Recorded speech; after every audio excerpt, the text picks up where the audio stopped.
tonight what we hope to accomplish is to have the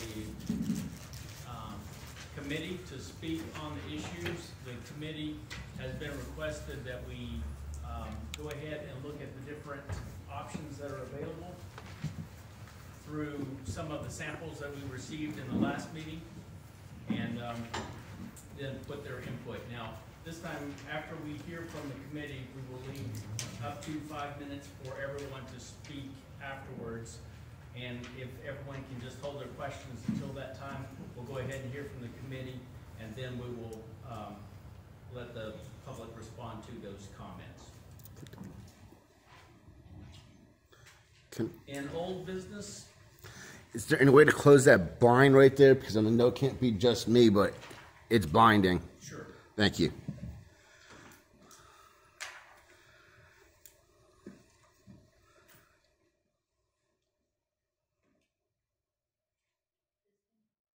Yeah, thank you. Thank you very much.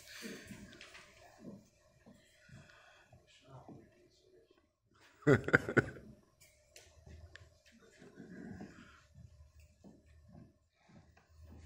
so we will begin the discussion of the public comments guidelines.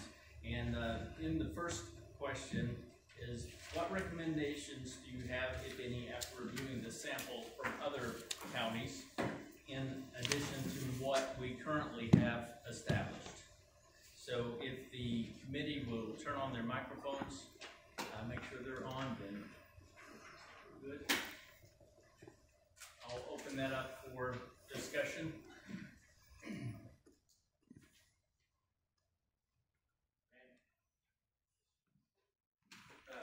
I've read all those, Sumner County and every other county, and I guess all I said is what works for one county may not work for this county. Correct. And I think on public comment, what we've got going now, just like tonight, you give 5 minutes. The way you normally do that is you've got public comment. If it's on the agenda item, you've got 3 minutes to speak. And if you need additional time, you go down and get 2 more minutes added to it. I can't see where that's going on. I'm not saying that it is wrong, so if that's what the wishes of the committee would be, to allow 3, and then if someone wishes to speak longer, we can make a determination as long as it's not redundant. And there's times I've seen it in the years past where the guy be right in the middle of the paragraph and shut him off. I think that occurs to you, then say, how much longer you gonna need? You need 30 more seconds and get it out of the way if you want to. You want to keep the people active. Nancy? Yes. Okay, so when I read this, I made some notes. So I'm just going to go through these notes, and then that way, if y'all have any questions afterwards, I mean, try to take notes or remember. I don't remember anything. So anyway, Marshall, when we were given, what it is we were given some different information from different counties. So after reading those, there was some I really liked, some I really didn't care for because I didn't think it really fit our county. Like, I didn't like Marshall County. I thought it was too restricting. I just really didn't like it. I like the fact that if the commissioner or the chairperson wants someone to speak, it must be voted on.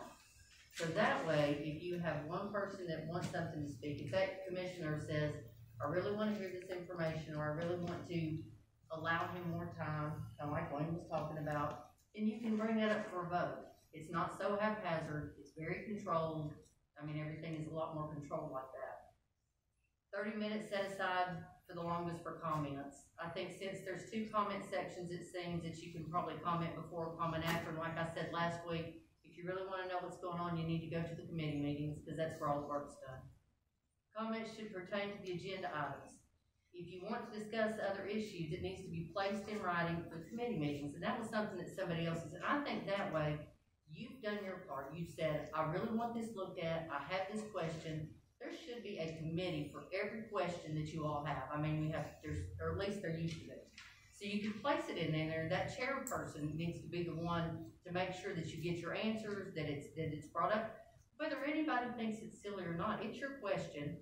Ask the question, but put it in the committee meetings so that you can go to the meeting so you can get your answer. You may not like the answer, but at least you'll get an answer.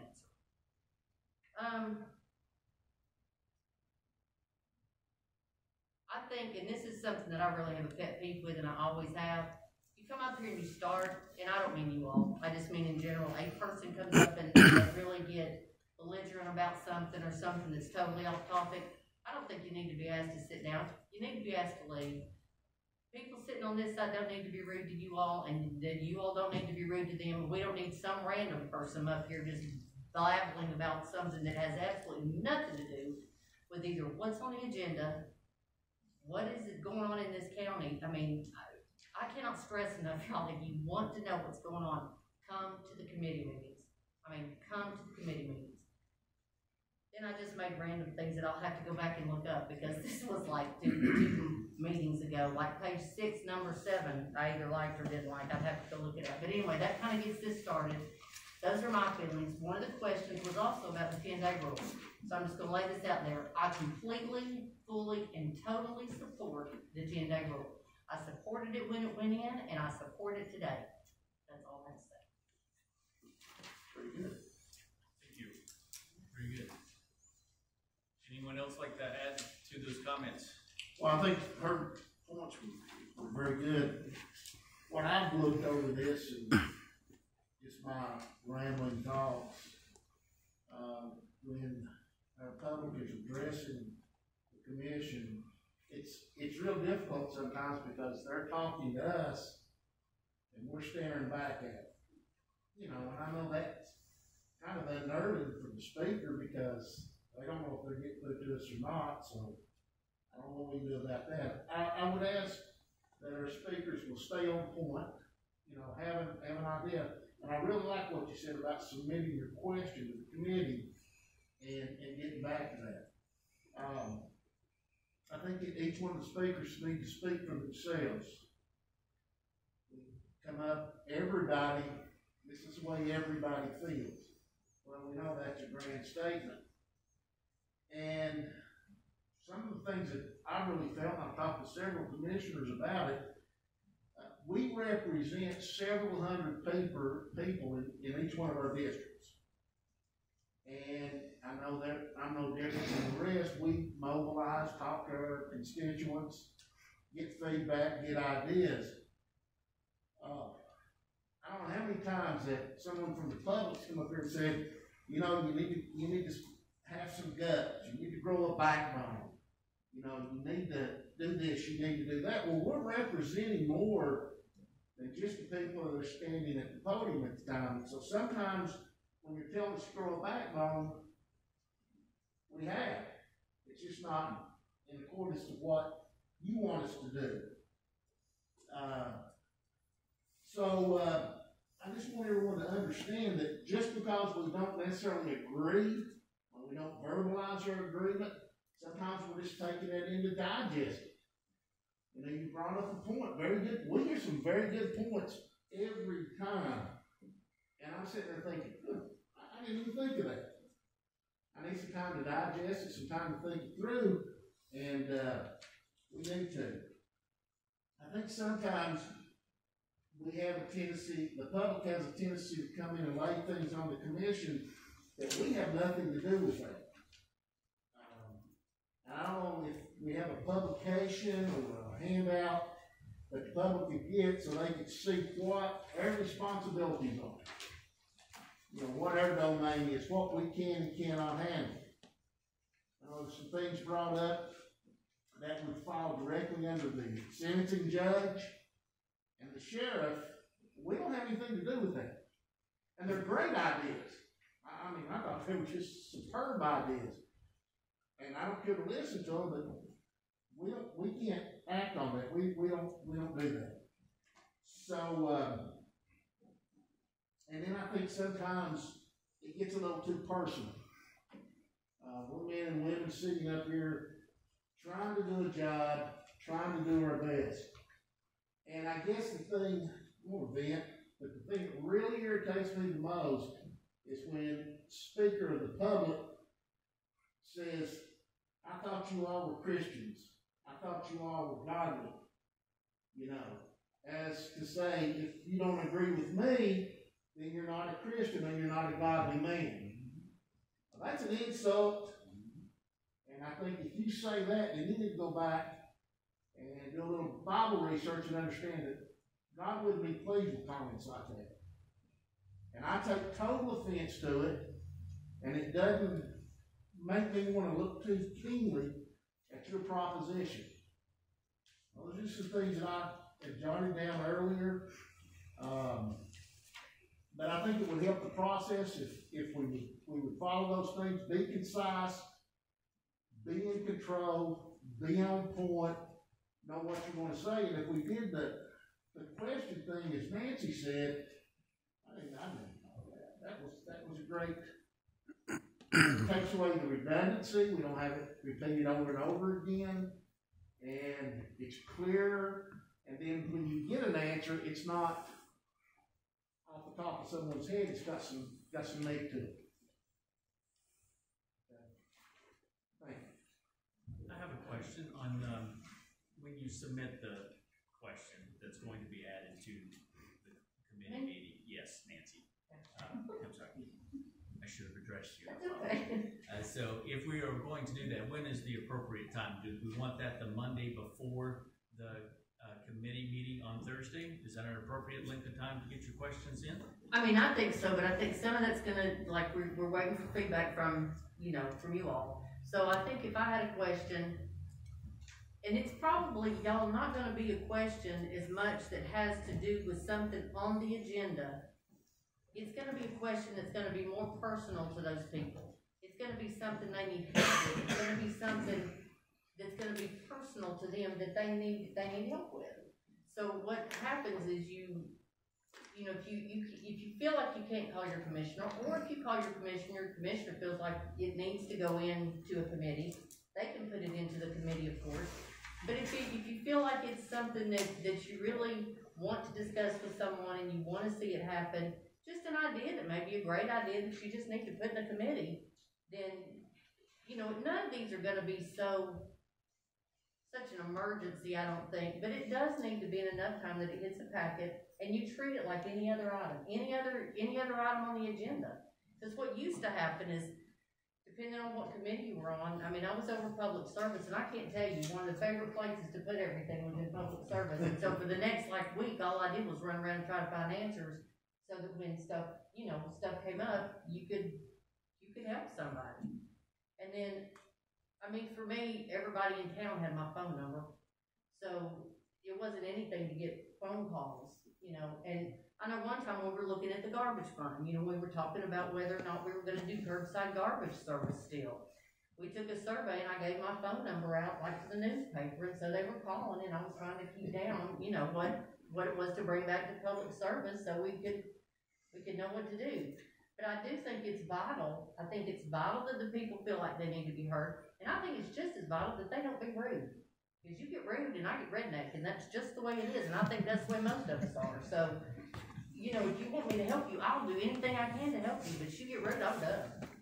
And I think most people feel it. Well, I mean, y'all don't want us to be mean to y'all, you know. So, but I have a few more things. Y'all want to hear the rest of this? Yes. Okay. So, one of them, we talked about things that we were supposed to look at. We were given like pages of things we were supposed to look at. And one of them, this is where I just put the page number and the number. So one of them was establish a method to amend your local rules. It is usually accomplished by requiring 2/3 vote amendment. Consider allowing the rules to be amended by simple majority within the first 3 months of the new commissioner 4-year term. I think, and this is just from being a new commissioner and then being a commissioner that had some years on her, I think there's certain things that you need a 2/3 vote for. I think when you come in, and anybody that's been a new commissioner, and that's been every one of y'all sitting here, and Dave was a new county mayor, so, I mean, we've all been new. There's a big learning curve, y'all. You don't just come in and immediately know what it is. I mean, there's a huge learning curve. I think that you need to make sure, when I went on commission, we were a whole new 7 commissioners. There was 7 commissioners that had experience, and there were 7 new commissioners that came on. We didn't have a clue, y'all. We wanted to do what we wanted to do, the best we could for our community. We were willing to work. We were willing to help you. We had new ideas. It was fresh blood. But I think that you need to be careful about changing your rules in the first 3 months. There are reasons some of those rules are set like that. And I think as a new commissioner, we come on and, I mean, we are on fire. And you stay on fire. You just learn that there's certain things you can and can't do. I mean, just because you've been elected doesn't mean that you can do, or you can't do it all. You just can't. There's guidelines. There's stipulations you have to go by. There's DCA codes. There's the Constitution of the State of Tennessee. I mean, there's certain things we have to follow. So I would just be careful about that. Establish guidelines how committee members are appointed and how officers of the committee, chair, vice chair, and secretary are established. Do y'all not kind of have that now? Honor the chair. Honor of the chairman. Oh, I'm sorry. It's the honor of. That's right. And I think it needs to be. I mean, that's who he's gonna work with, and I think, yeah. Don't you think that needs to, I think that needs to stay. Establish a committee to review your local rules once a year.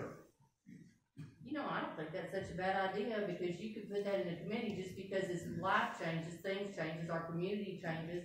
I know when we went from rural to urban, you know, there was certain things that changed.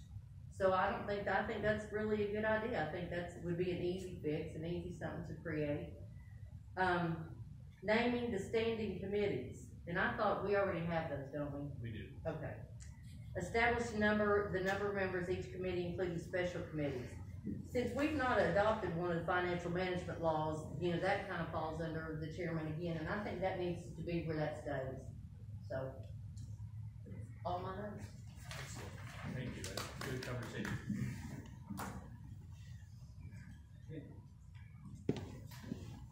I'll get started. There's a lot of discussion, Randy. A lot of items. Nancy just brought up some excellent points. Bobby did as well. I appreciate those comments. I like submitting questions to the committee so they can be answered. You know, when the public speaks, we need to give an answer.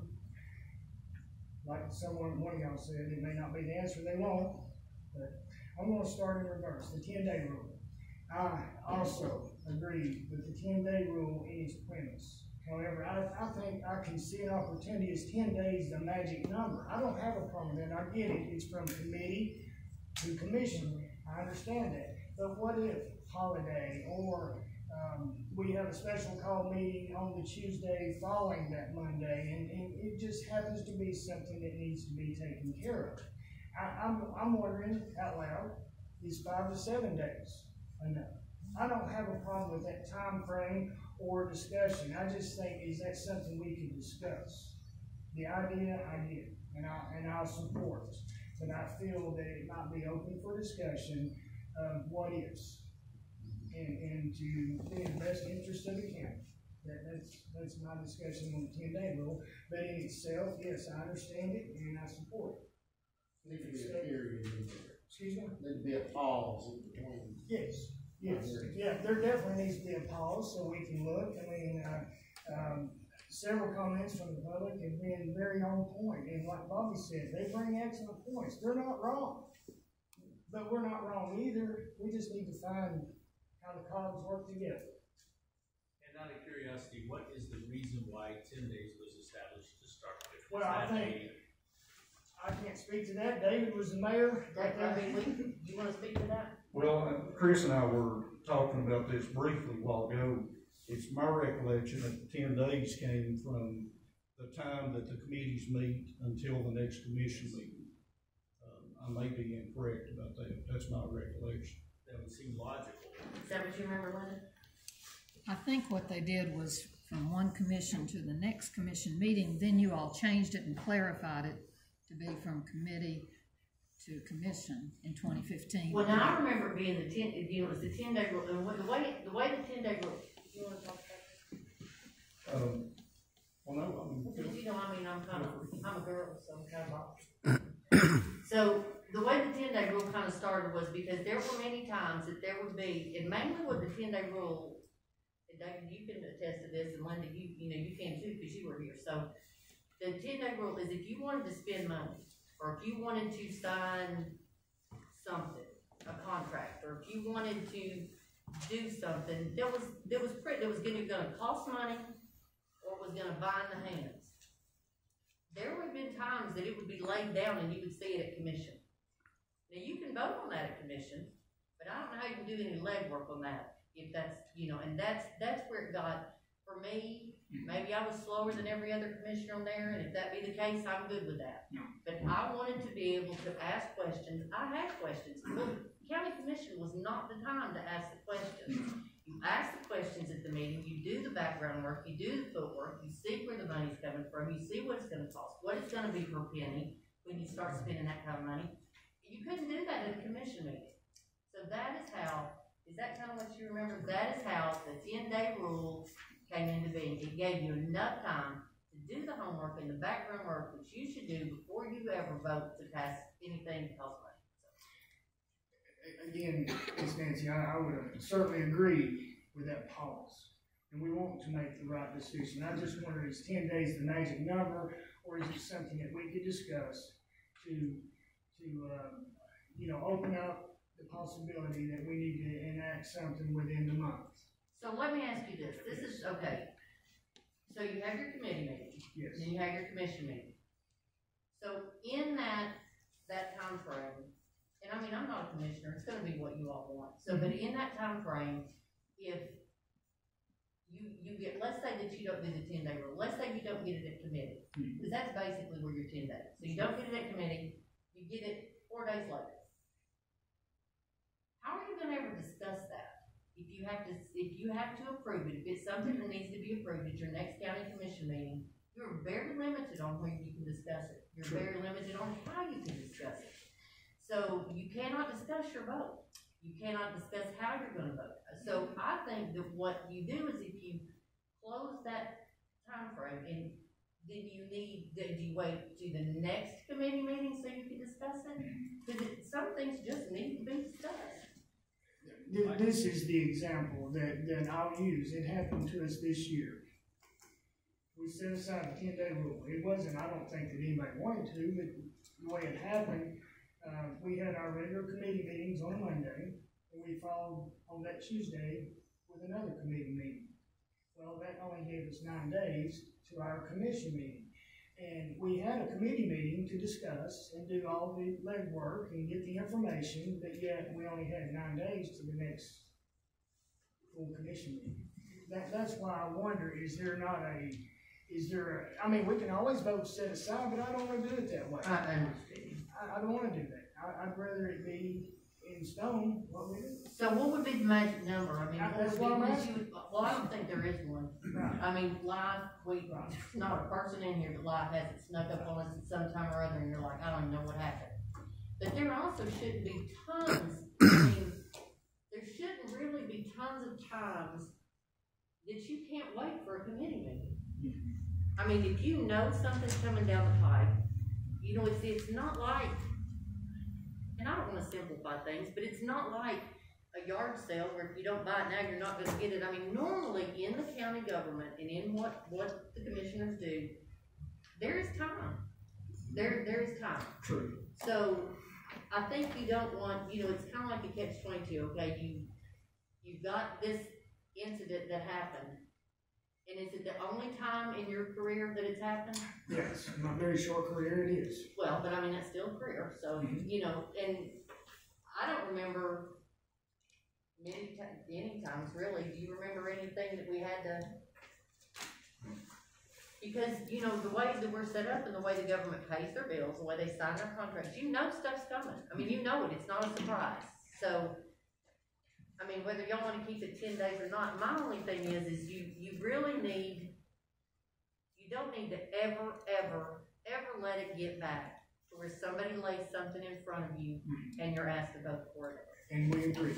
That's fair to know. Yes. It's not fair to anybody, and it's especially not fair to the commission. Right. I mean, it's really not fair to you guys. I totally agree.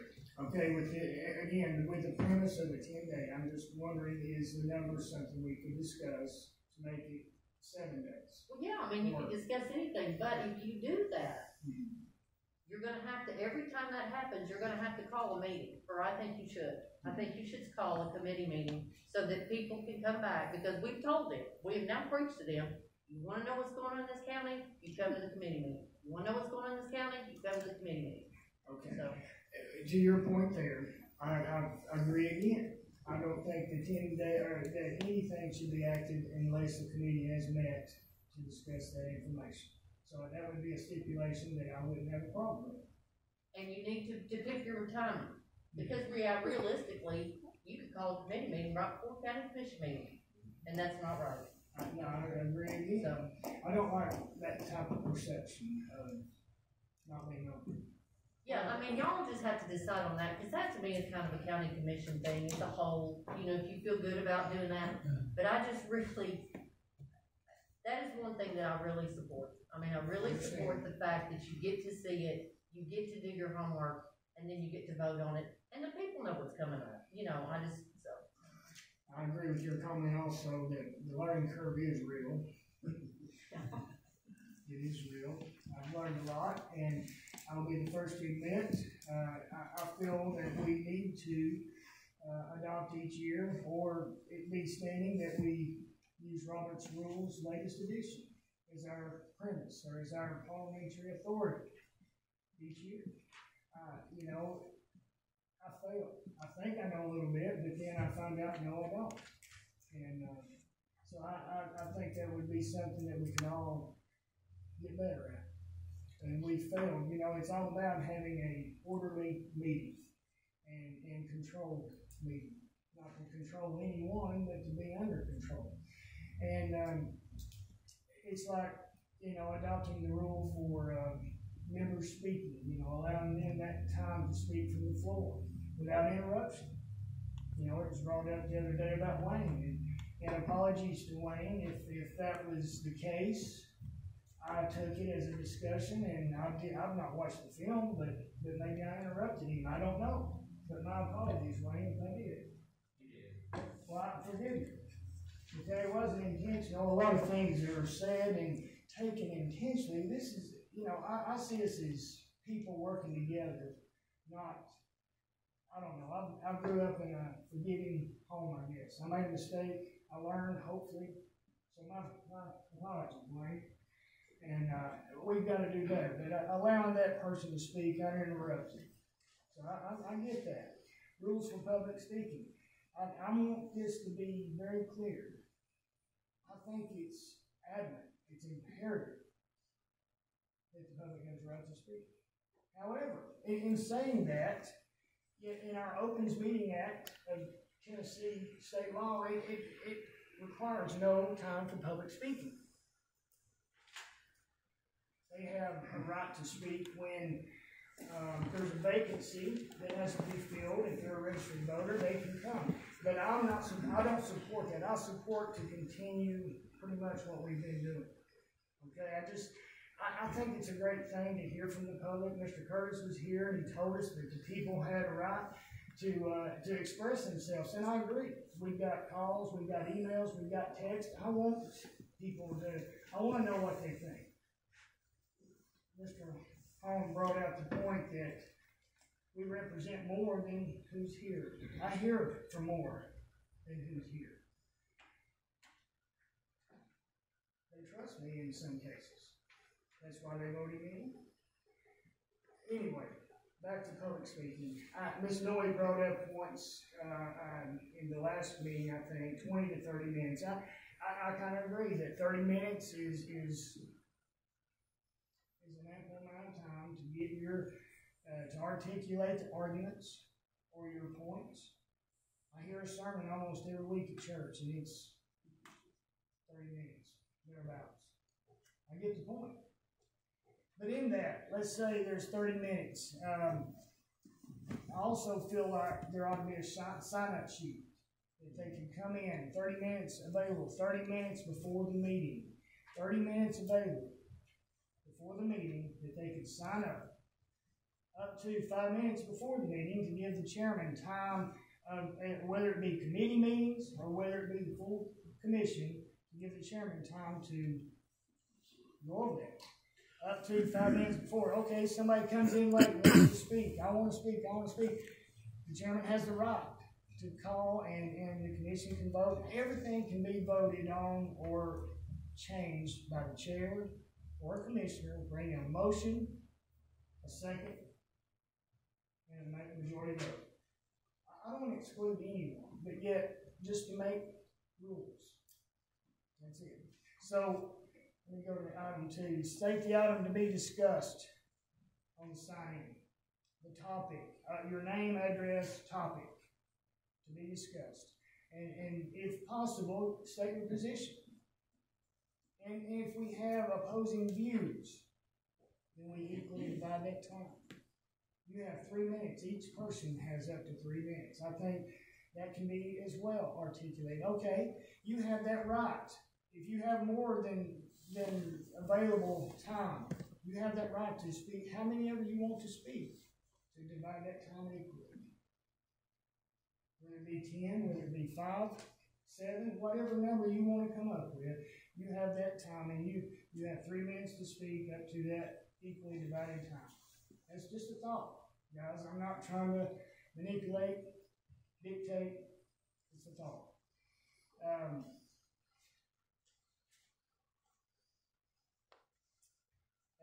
I say again, we can always extend that time by the chair recognizing that, or a commissioner from the floor making a motion that we allow more time, and offering, maybe even stating how much time you're giving them, and then a majority vote taken from the floor. And speaking will be allowed in the order of the list. Are you saying a simple majority? Yeah, simple majority. Yeah, simple majority. And, again, I think it's important that we hear opposing views. I've learned a lot. Whether I wanted to hear it or not, I've learned. So it's all good, but to Bob's point, sometimes it can be a little too personal, seemingly, or I don't know. I know that's our job. And I have one other question in regards to the 10-day rule. What happens if how did, Commissioner Berkeley, how did you deal with it if there was a holiday on that Monday? And then would we have a committee meeting on Tuesday? That would be 9 days. Is that still acceptable? Well, I know the committee meetings were altered, in the event of a holiday. I don't ever recall a situation where a holiday interfered with the 10-day rule. No, I don't either. So, and to Chris's point on that, the commission may want to set a minimum. You might want to say, shall have a minimum of 7 days or whatever, before the meeting. And that would give you some flexibility to either call a meeting if you had to, or if you had a situation where a holiday interfered. But I don't ever recall it interfering. No, because you have to remember that some of that, you have to publish when your meetings are, so you have to, True. you kind of have to know, you kind of have to know what's coming down the road, and it could be an issue. And really what you could do is if it was something that you weren't sure was going to make that meeting, go ahead and call a second meeting. You could always cancel the second one, but at least you followed the rules about the publications of your meeting. So I think some of that's just, knowing the rules and making sure, that you kind of work within those guidelines. On that, Chris, on that, you're talking 30 minutes. Yes, sir.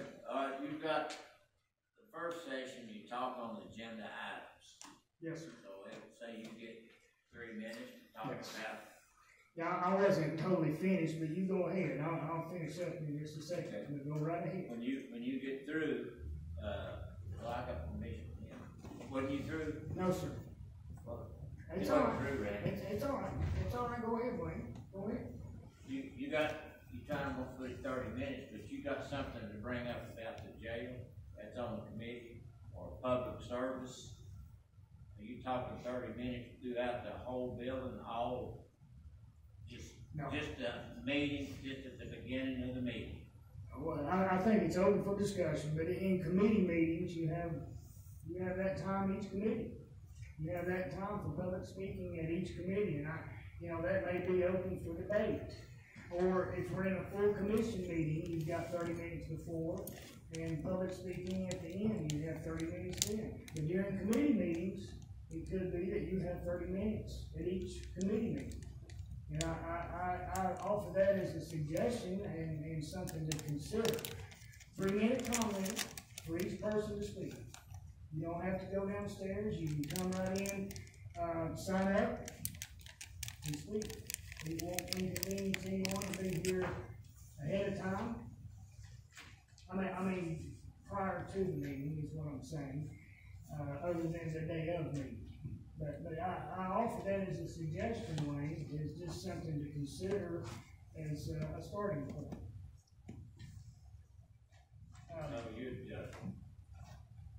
So you can speak, you got 3 items on the agenda to start with. 3 minutes is not very long to talk on 3 items. Then again, you get permission, like we're doing now, to speak for 5 minutes. It's gonna give you a little more time to say to speak, maybe speak for 3 items. And then when you come down to each committee, audit committee, you got time to speak on that. You got time, all the other committees, the jail study committee, you've got all those you can speak on. As Ms. Phillips just aptly pointed out, though, that committee meetings is where we get the work done. And if you allow 30 minutes public speaking at each committee meeting, I think, that's given quite a bit. Each committee meeting will have 30 minutes, whether it be jail, audit, personnel, or finance. So I've noticed the last few meetings we've not had 3 or 4 speakers. Now today, I think you got about 10. So everybody wants to talk about something. Say it was a regular committee meeting or commission meeting.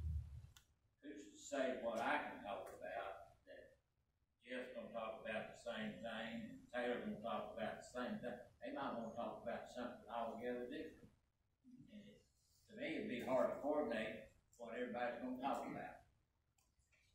If you make a list of it. Would that be the reason that would really cause us to have a sign-up sheet for those topics on the agenda? Because there's only going to be so many topics on the agenda each time anyway.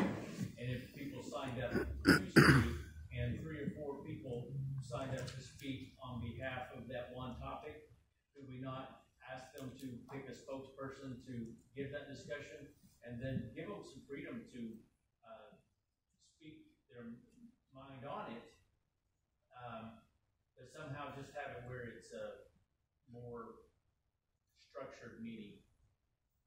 I don't know on that. They're the people who do the speaking. I don't know how much time you take. Come on, Jeff, let me have yours. Don't you talk, let me talk. Replace. You see what I'm talking about? I don't think that's what he's talking about. I'm thinking about if you have 20 people in here and they all want to say the same thing. First of all, probably most of them don't want to speak because they're just going to have to get up here and it's going to make them nervous and they don't want to speak. But I do think that, like, if you have a spokesman and you're going to have a few that are going to want to speak and they need to be able to speak. But I think at the end of the day, you need to say who supports this, and there can be a show of hands because then the commission's going to know. Not everybody likes to speak publicly. So I think that you do need to be able to speak. I don't, know that. If you had 20 people, I really don't think 20 people would want to say something because I think there'd be a lot of nerves and, I don't know why, because we're all just people, but people get nervous about it. And so I think if you have some kind of control, and not control on our part, but just some kind of control of the meeting, because what happens is if everybody gets mad, guys, we all know this to be true. So if everybody gets mad, you're done. Everybody's done. Y'all are done, you're mad, you don't want to talk about it, commission doesn't want to talk about it. But if you can discuss stuff, if you can truly discuss stuff and you have something really positive, we get good ideas, or we used to, and I'm sure they still do. I'm not on this, but there's good ideas that come from the public. Everybody brings something to the table from their life. And those are really good ideas, and I think we need to hear them. But I don't think you need to be just bombarded. The commission isn't stupid. They know that you don't like something, and they understand that, and they try to do their best to make it so that most people are happy. But it's not just the people sitting in here. There's lot of people out there. This is like a 60,000 population county, so, you know, there's a lot of people. But I don't think any of these people that care, and they come here to say their piece and to speak their piece, and I think they should be heard. But I think it needs to be done civilly, as if you and I were talking about it standing outside on the sidewalk. That's, I think, what brought it on was back a year and a half ago, we had the maintenance agreement. And I looked out the audits, everybody out there was bald-headed, 6'3", 6'4" with goatees. They were mad about what planners want to do to their, to do for them. That's the only time I've ever seen it happen. I guess, I don't know how many spoke 60 or 70, and it was the same thing over and over and over. But I'm not gonna tell old Bubba he can't talk. Don't be afraid of Bubba, they're usually pretty nice. And that happened since. No, but I think when you have that and people are that impassioned, I mean, my question to you then would be, if that was done in committee, like it should have gone through a committee if you were gonna change that, why would that not have been taken care of at committee? Why would you not have listened to them? Because that is where the work is done, guys. I mean, nobody may like that, but it doesn't change the fact that's where the work is done. So, why would they not have come then? Or why would you not have taken that same item, if you saw how impassioned people were, and not put it back in committee? I think what happened on that, it was in committee. Yeah. Brought up in committee. But social media got on there and told Bubba about this big meeting coming up in 10 days. They pulled in here on their Harleys. But see, that's do what they want. I mean, why would you even do that? Because nothing's gonna happen at that commission meeting if you really see, okay, Bubba pulls in here on his Harley, and you see that they're upset, and they're now at a commission meeting that you know is not a working meeting. I mean, it is a meeting that you come and you finish what you've started in those committees. So now you see that they're that upset, and if it's something that you truly think that needs to go back to committee so that they can come in, they drive their Harleys again down here, but do it in the time that it should be done, where it should be done. And you're always gonna have stuff on social media. I mean, you may as well just, that's the life we live in now. Well, they all come in and a lot of them had the same thing. So what do you do in committee about that, Dwayne? Same thing over and over, you know. So, but what do you do? That's Are you saying don't let them speak, or are you saying do let them speak? No, I'm just saying that 30 minutes, this deal might take an hour. But that is so rare, just like you said. But that needs to happen at committee. Not saying you can't come here at commission and do whatever, you speak to, but if you want something to happen, it needs to happen at committee. Nancy, that was one of my points, and Dwayne's point, we see that in the public. We get the interaction, we know they're unhappy, so we can set aside that rule. We can, from the chair, or from a commissioner from the floor, and grant more time. We can go to recess and allow him to speak. If it's that impassioned, there's ways around this. If that's what it was. And Dwayne's point also, he's right. We came through committee. We didn't understand everything that was going on. We saw it. When I went home that night, my phone started lighting up. There was no way I could support it. Okay? When my calls started coming in from people in my district, outside my district, I got the calls. So I knew there was a no. So why was it not sent back to committee? Probably should have been. I mean, that's what you do. You send it back to committee. I'm going to call learning curve on that. When the people spoke, it did get sent back to me. We didn't vote. Okay. No, we didn't vote on it. It went to bed. It's probably not going to come back unless it's a whole different point.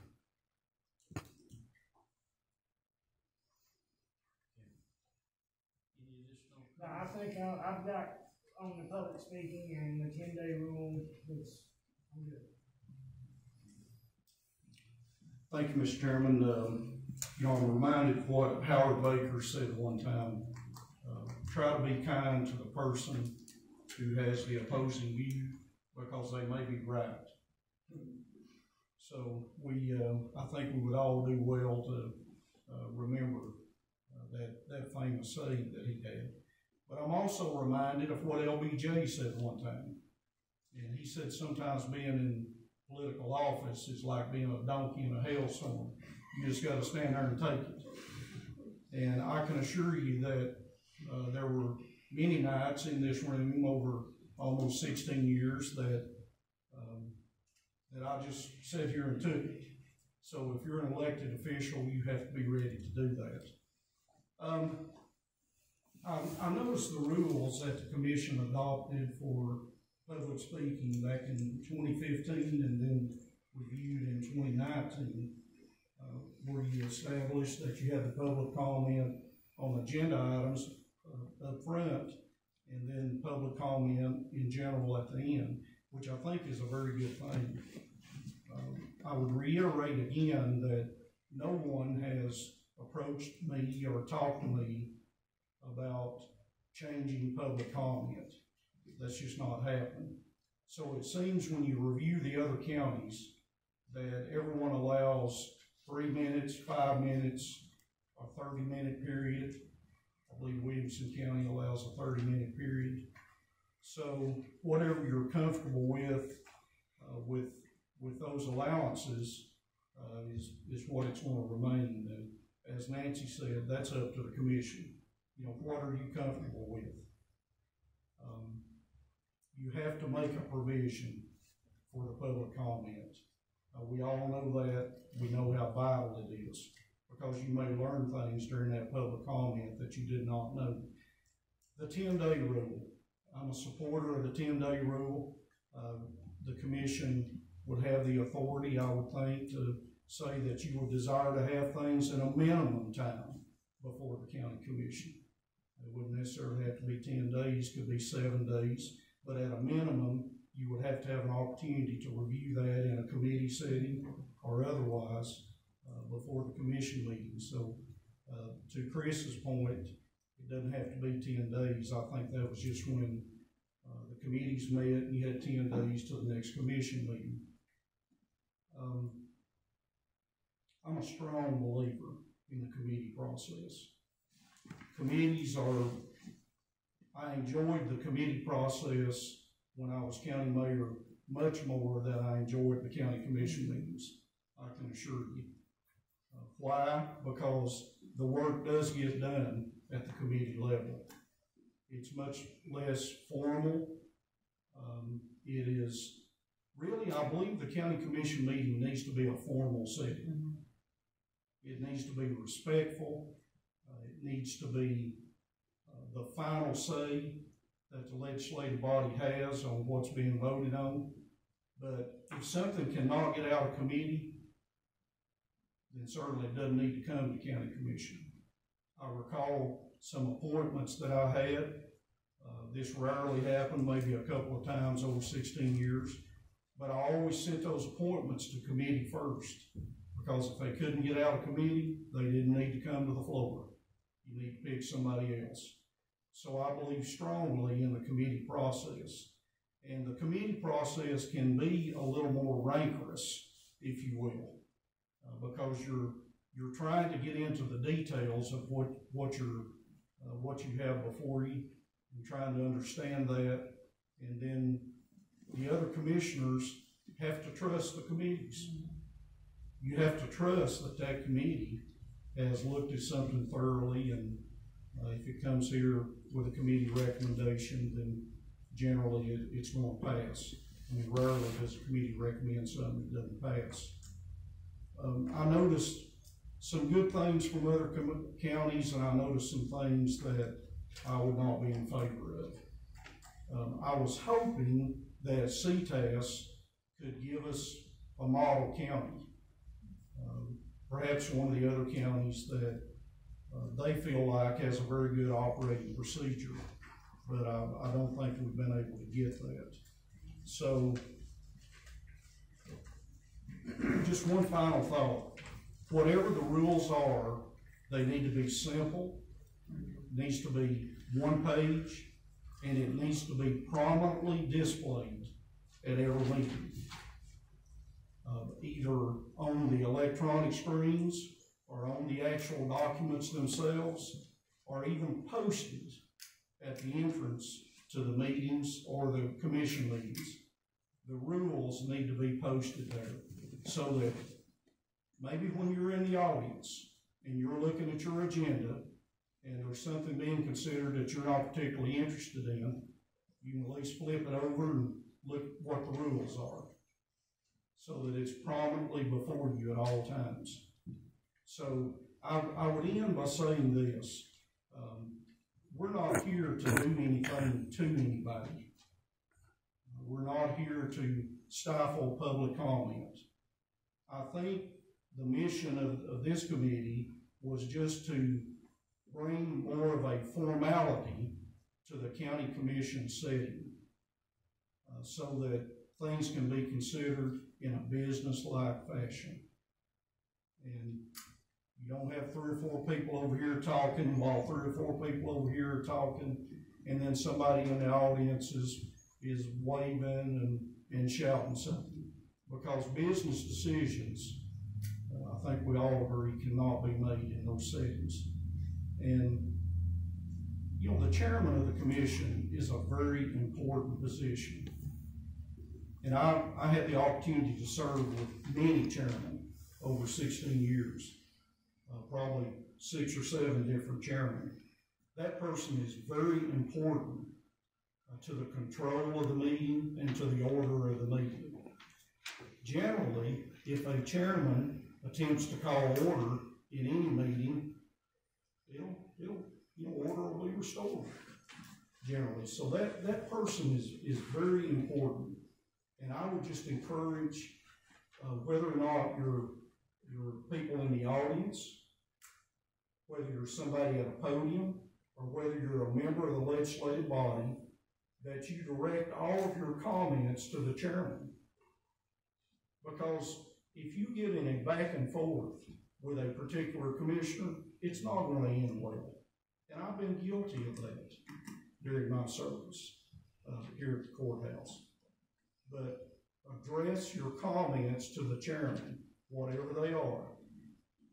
If you look at it just based on that, you would think the chairman is getting the brunt of everything. But the orderly fashion of a meeting occurs when the commission members or members of the public direct their comments to the chairman. I think that's very important, and you'll see an orderly process as a result of that. So thank you for the opportunity to comment. Thank you for your comments. Randy, I have one note I forgot.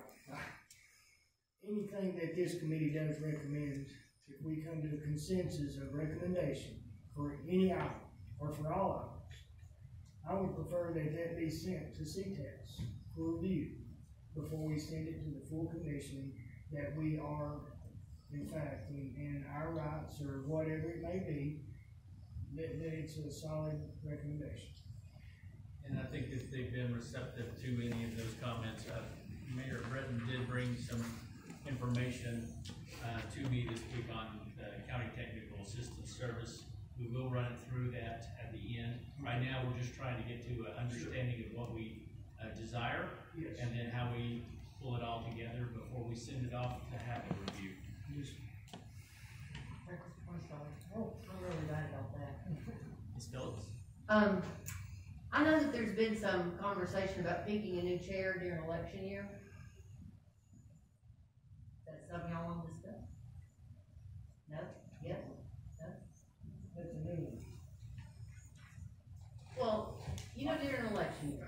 I'm sorry. Okay. You're speaking of when if the chair and the pro temp are not reelected, then Yes. I got you. Yes, but I just think that may be something that y'all, if you're doing rules and regulations, you might want to throw that in there too, because that would make it a lot calmer for your first meeting. Absolutely. If you didn't have, you know, if your chairman and your vice chair were not reelected.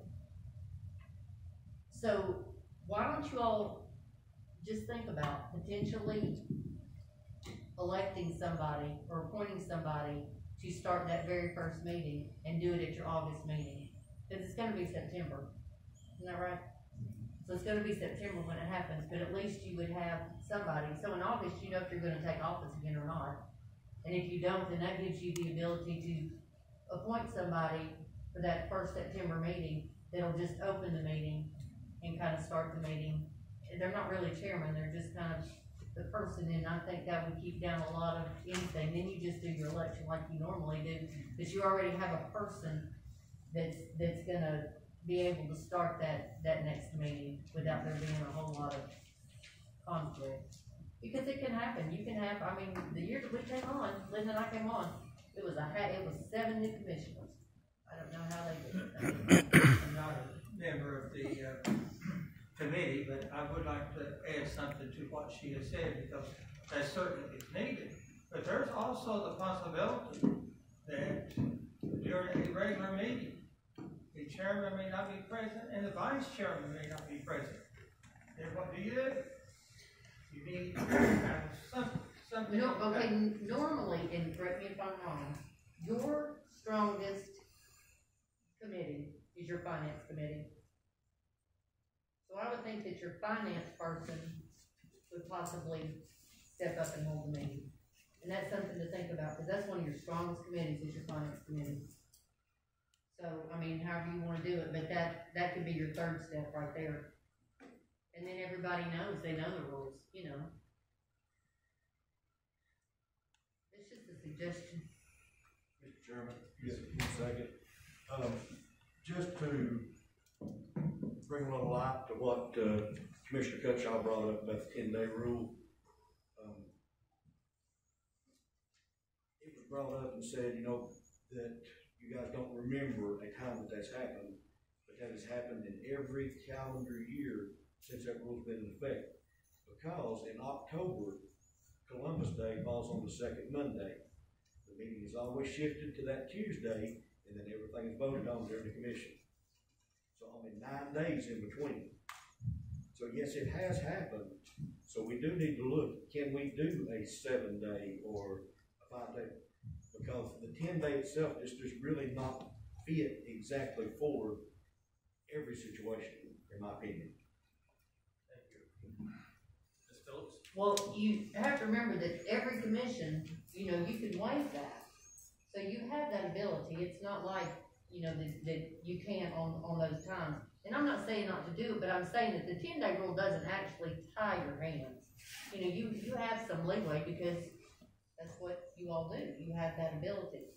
So, you know, you could do that. I just as a citizen, I would, and having been a commissioner, I know what it's like to have something laid down before you and you're wanting it. You just can't do it. You can't do it responsibly, in my opinion, which is not worth much. Mr. Phillips, yes, I do agree with you wholeheartedly. I was just bringing out the point that it does happen in the 10 days. If we miss that one time, when we do the 9 days, that is a set meeting time. We vote on that. So as a body, we vote basically to step away from the 10-day rule and go with 9 days on that. But we vote on the meeting schedule constantly, and then, you know, we go through, but it, for lack of a better way of saying it, it ends the ability for some complaints if we say a 7-day.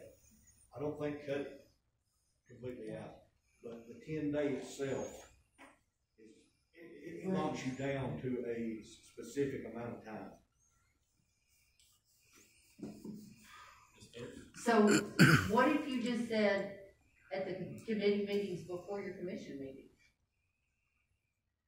I mean, then That's true. you know, that way you've got 10 days, 9 days, 7 days. The calendar's not really gonna affect that. It's just gonna be at the committee meetings before the commission meeting that it has to be voted on, and that way, you know, you kind of take the calendar, the days out of it. I think that would be a marvelous idea. It would, unless there happened to be a commission meeting or a committee meeting on that Thursday or that Tuesday, we're voting a special call meeting on Tuesday, we're voting Thursday. That's 2 days. I'm just saying. Oh, I agree, but do you think that would ever really happen, the commission would allow that? No, possibly not, but I'm just looking ahead. Yeah. And the negative connotations that come when you set aside a rule, there's negative connotations. I mean, you're doing something underhanded, you're doing something wrong. Well, you're not always gonna please everybody, we all know that, so, you know, you're not doing anything wrong, you're not doing anything underhanded, you're just trying to figure out the days. And I think as long as you give commissioners, just out of respect and out of them being able to do their job, enough time to look at stuff that you're asking them to vote for. I mean, and if not, I just been back in committee, I wouldn't vote on it. So that's kinda how we would've handled it years ago. It would've just gone back to me, we're like, we're not doing this. Mr. Chair. This is back to public speaking. Thinking about this, the time that we allot, and I feel like during, because this has been brought up, the work's done in committee, things need to be brought up in committee. So I feel like we need to weigh a little heavily with our time for committee meetings. When the public comments section comes up, on the committee meeting day, we gotta allow more time. That's where they bring their ideas, and because when we get to the commission meeting, you know, we're going through the formality there, especially the comment section at the end of the commission meeting. Everything's done, and when we have public comment section, then, you know, it's, other than to get a negative point across, there's nothing that can be done. So if we want to do anything with the time on that, let's allow more time for public comment, whether it be before or after, it doesn't matter, at the committee meetings. And if we want to taper some off, we can take it off at the commission meeting. We can do that specifically at the end of the commission meeting too. I think it would fill a need for the public, and then we have a chance to act on it. We hear it at the commission meetings, but we can't act on it. At the committee meetings, we have 10 days or whatever that we can actually dig into it and act on it. And it seems like when the public spoke at the last meeting, it was really that they wanted the 3 to 5 minutes at the first, and 3 to 5, at least 3 at the end of the meeting. And that's fine. Yeah. Especially for committee. I think at the commission meeting itself, especially at the end, I mean, what can we do besides come out and give you an opinion, which is valid, but it would be better served to everybody, the public, us, everybody, if we had more time for public comment at the committee meetings. But every once in a while, at a commission meeting, at the very end, you will have somebody who will come to the podium with a completely new idea or new problem that has not been brought before the commission. And I think, you know, I'm glad that we had that opportunity for that person to share their concerns. You know, it had nothing to do with any item on the agenda, but it was a problem they were having in their district. And that's fine, and I'm not saying, you know, do away with it, but really encourage the public on committee meetings to, especially for things that we're dealing with. But no, I'm not saying cut their time out, but just maybe if we give more time at the committee meetings, then we can have 10 or, you know, we can have whatever time frame there to act on it. And that's a good point, that at the commission meeting, we could have the speaker's request to speak. Right. And if there are multiple people wishing to discuss the same topic, then we could have a spokesman for that. Right. So as long as they have plenty of time to speak in the committee meeting where the work is being done. Very good.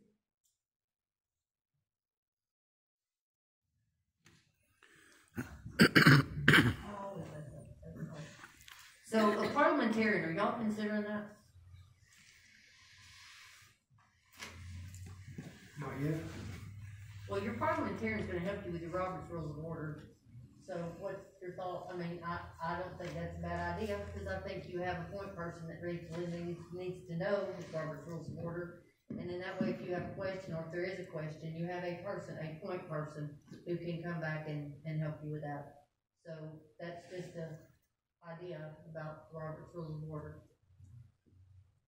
And that was one of the things that Mr. Curtis emphasized too, that you'll utilize Robert's rules if you adopt them, and then you'll use your local rules to make differences in time settings and things of that nature if you need to modify with Robert's rules. Well, it gives you a starting point. And how would we go about finding a parliamentarian that would be? No, I don't get paid the big bucks for those kind of things. I just think, you know, I'm sure that there's somebody that knows Robert's Rules of Order very well.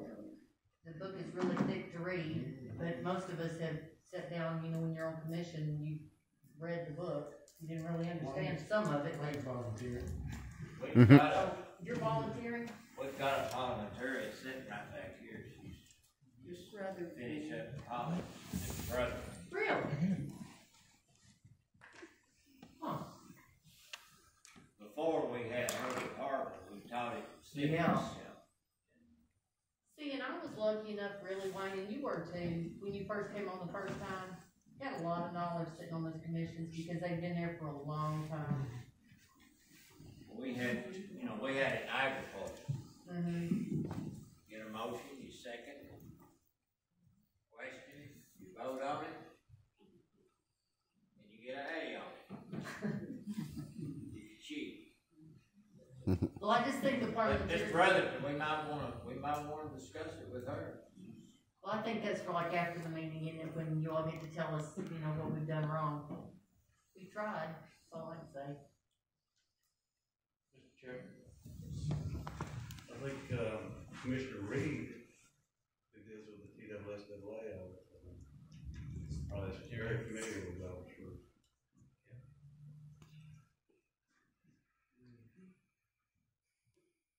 He's not here, so it's a good time to appoint him. Voting by acclamation.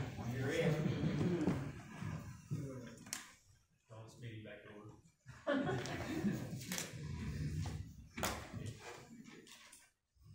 On the 10-day rule, talking to Charles Curtis, he says not always, that you can always handle something different. And I voiced that one time. And got criticized for it. But I went by what Charles had said. Now, in county commission, if you think something's not going to happen or it won't happen, it will happen. And it happened to us when we had to make a vote on it. Something was thrown at us one night that we didn't have 10 days to vote on. Now, we're in the process of getting ready to go to jail, and this could happen. This could happen that if we don't put something in front of us and get this voted through, it could delay something for another month. So is there something we could put in with that 10-day rule on a matter such as that? Is there something, I mean, because if you think it won't happen, it will happen. You know, I know in the 16 years, I think you said it never happened. Am I correct? Well, that's been a long time ago. I mean, I've been gone from here almost 11 years, but, you know, I'm sure there were times that we've had situations like that, but you do what you can to work around them. Yeah. Well, one thing that he had said was that once it's presented to you, that the commission can vote at that time to move to the end of the meeting. You're kind of like, okay, sit back and think about it for a moment. And then at the end of the meeting, discuss it and then vote on it. So I'm just saying that I'm in favor of what the majority wants to do. If majority votes go that way, then I'm in favor of helping that situation work with what majority is voting for. And this situation right here is, we could see that. And, you know, do we want to hold up something for another month? You know, and that, with what we're getting ready to go through the jail, that could happen. So I just say, you know, if the committee wants to do a 10-day rule, I'm behind it. I'll work with it and then make it work. You know, but, sometimes I think you have to put in our, you know, options to say, if this does happen, we need to do this. This is something. I think it's a very dangerous place when you vote on something that's laid before you and it has to do with money. I just think it's a very dangerous place to be. I mean, I understand what you're saying. I just really think, because we built the annex with the jail, and I was trying to think, I mean, what came up that was so vital that you didn't even have 24 hours to be emailed something, or 48 hours, or 72 hours? What was so vital that it had to be laid in front of you the day of commission? And I'm not dogging anybody. I'm just asking, what was it? I mean, that's just a dangerous place to be. You are asking somebody to vote on money. They have to read it, to study it, to ask questions about it. That's not the place. Well, that particular night, when we did this, we had voted for the 10-day rule. You could turn right around and broke the rule. Yeah. But I guess my question is, what was it? What was it that was laid before you that was so important that it couldn't wait? Well, I mean, I understand that. Y'all see a lot of stuff. I do understand that. I think we've already had that problem, this 10-day rule. You're too close, yeah. It was, Too close, good. We've already had it. Burwell, project manager for the jail, I think that's come up 3 times. We voted on it like 3 times before we ever got it put to bed. And that 10-day rule is for, I think most of it is for contracts. Money.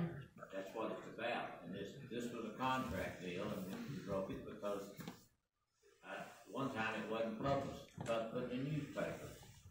So you all had seen it? We've had to go over 3 times to get that Burwell to take it.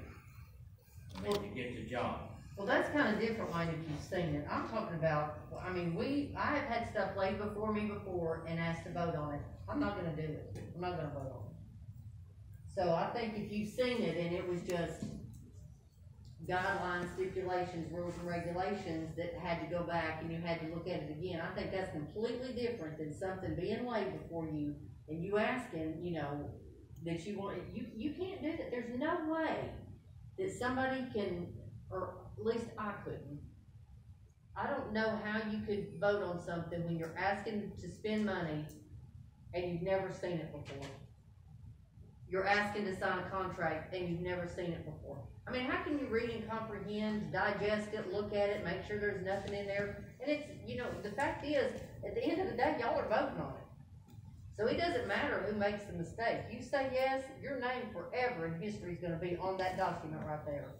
But I think that that was a little different. If it came before y'all 3 different times and you hadn't read it, that's your own fault.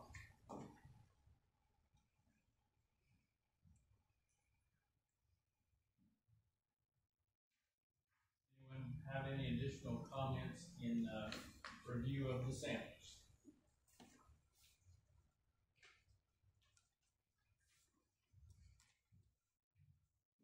So we've covered the length of the meetings. We will go back now and try to put all this together in a document, have it back for review, and then if it meets the desires of the committee and it meets the requirements that we should provide for the citizens, then we can take it to CTAS at that point. And I think Mayor Britton has maybe a potential for a person to review this through an internship. And so if we could get an intern to go through and collect it, it wouldn't take a lot of work for everyone else, and then we could present it to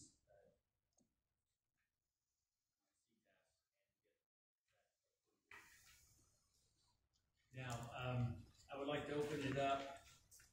Well, first, before I do, is everyone confident that they've had a good time to express their viewpoints? Yes, sir. people say we wanna listen to the public comments.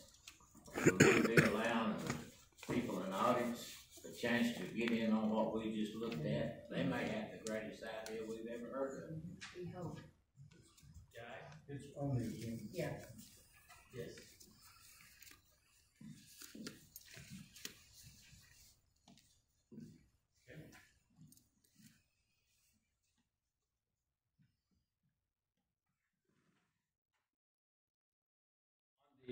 Item number 5 on how do you handle redundant comments. There was a good clause from Sumner County in that where the chairman had the ability to warn citizens if they're having additional or redundant, repetitive discussions on the same topics. I think it would be good to allow the chairman to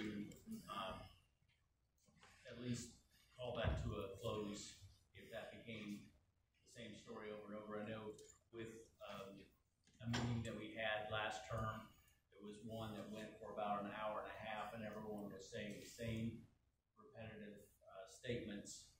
And so, in order to be efficient with our meetings, I would like to make the recommendation that we allow the chairman to make a determination on that. Can we read that? On the redundant comments, the commission chair may warn a citizen to offer original information when a citizen repeatedly makes comments on topics that have already been offered by the same speaker or a previous speaker. Thank you. It's Sumner County number 5. And that would give us a little bit more flexibility in the event that we need to do something to expedite the meetings. All right. With that, I would like to open it up to the public for comments on what we have discussed tonight. Does anyone want to speak to the committee?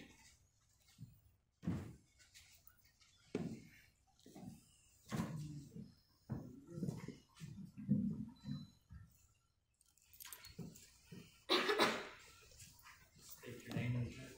My name is Elizabeth Brotherton, 339 Macedonia Road. I'm just going to start at the very end and then work my way up. The first thing that I have a high concern about is the redundant comment issue. Now, according to the Oxford Dictionary, redundant means that it is able to be omitted without the loss of meaning or function. Now, I speak solely for myself, but when I've made the effort to come out here and speak to you and made the effort to normally prepare a speech, I didn't have this agenda until about an hour or two before the meeting, but I would really like to be heard voicing my opinions and my version of my opinions and not just defer to someone else. And redundancy, if you're going to say, for example, that the words are losing meaning, then you're saying that that person's voice, in effect, is losing meaning. That's a very, very, very dangerous opinion to have, especially in public service. I highly caution each of you against taking that, because that really, really doesn't look good. Because, I mean, as you mentioned, there are thousands and thousands of people. And really, you only have a handful of those that come out to make an effort to speak to you. And what one may say negatively, positively about a certain item on the agenda, and if the same person or if a different person gets up to speak about that same issue, is it really redundant if it's their opinion? Because in the past, I've even raised the issue that my commissioner won't return my emails, won't communicate with me, so the only avenue that I have other than emailing others, which many of which have responded to me, is to come here and speak to you. So I don't see that being redundant if that's my only avenue to express my concerns. Just please take that into consideration, because that can be running into a brick wall for citizens if we're told, you know, you can't say that or you can't talk on that point because it's too redundant because someone else has already said something similar. Well, they may have already said something similar, but you have several people that have an opinion, strong opinion even, enough to get up here and speak to you on certain issues. And you need to know how people feel if a majority wants to come up here and speak on that issue. Now, on the 10-day rule, I completely support that. Now, what I'm hearing is like 7 days. I want to caution you on 7 days too, because about the holiday issue. Say you've got a holiday on a Monday. Now, you have, if the 7 days, you have 4 working days because you have 2 weekend days and that holiday. The courthouse is only going to be open for 4 of those days for that legwork to be done. Be very, very, very careful. Because you're talking about millions of dollars in taxpayer money that's already been lost over the course of history due to clerical errors in contracts, and we really don't want that to happen.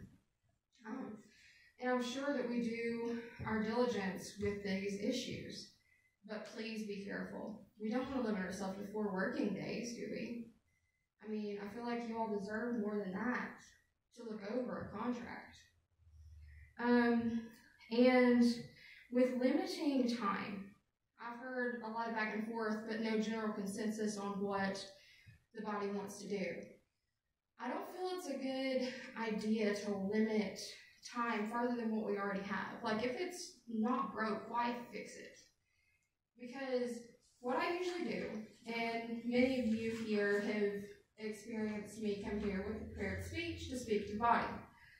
Usually I will email for 5 minutes and come in here with my research prepared to speak. Say if I get here and there's already 10 people and you're giving them 3 minutes each, that's already 30 minutes and I wouldn't get to speak after I've made the effort to come. I don't feel like that's necessarily fair, because if it's going to happen to me, it's going to happen to other people. And further, why would we be limiting things when we've said it's a rare occurrence that there's an issue with it taking too long?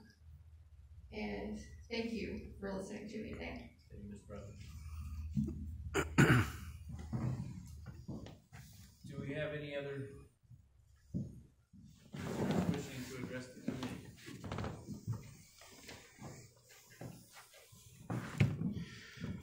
My name is Tony Stradazzulo, 609 East Louise Avenue. The first thing that I would like to start off with is last week, 90% of the name tags were turned away from the people out here. So it's hard to get names. You all know each other, so the name tags aren't for you to know who's speaking and to know who's there and who's not there. It's for the public people to know who's speaking in each of your all's name. That's one thing that I'd like to have addressed. The next thing is about the redundance of somebody coming in here and saying the same thing. We're doing it right now. She mentioned it. I'm here, I'm mentioning it, but I'm going to mention other things. It was decided that it could be voted on whether or not somebody would have the opportunity to be heard or not heard if they came in after the fact. Now, if I came in 1 week and you guys said, no, I couldn't speak, but 3 weeks later, somebody else was going to speak, I'm not going to be happy about that. Okay. I'm going to look at it as you don't want to hear what I have to say, but you're willing to hear what somebody else has to say. So that's going to bring up issues. Okay. You had mentioned about the committee meeting is the meeting for people to address. We're people. We're humans. We don't know what a committee meeting is. We don't know what a commission meeting is. We don't do our due diligence to find out what meeting to talk about and which one to go to. That's not what the public does, right? The public hears about something and they want to go to the next meeting. So I understand that there is protocol. But if you have that many people coming to a commission meeting to speak about something in a negative way, and it's going to go past that 30 minutes, maybe we need to not progress with that. Maybe we need to take that back and not just say, well, let's limit it to 30 minutes because we don't want to hear 45 minutes worth of people complaining about a subject.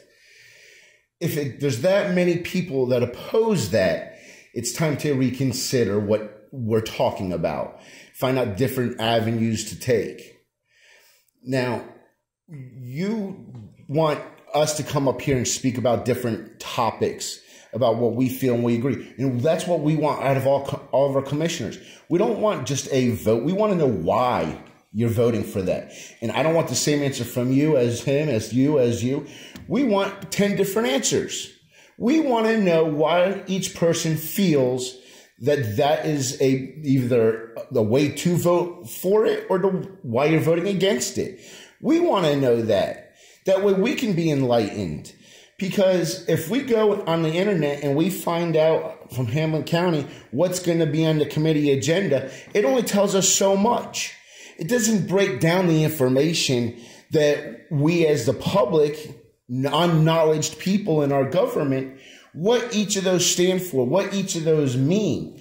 So prior to a vote, if there is any kind of question and somebody does come up here against something, somebody in the committee needs to give this is why we feel that this is the best for our people, for the public.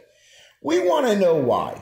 That way we're not always against it. We want to hear your reasonings behind it as much as we want to give you our reasons against it. Because you all might have some very, very good valued points, but we don't know what those are. Because the dialogue's not happening between you all. So we're left out.